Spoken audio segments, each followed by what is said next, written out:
Hello guys, in this video I'm going to show you how to set the font of a text in CapCut. First we have to open up the app, and here it opens up in the edit menu where we have our projects. From here we just open the project that we want to work on. Then we click on the text that we would like to edit.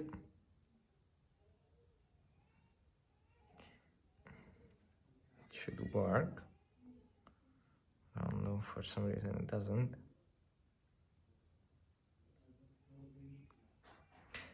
Let's say we add a new text, and here we just click on style, and here we have fonts as the first option.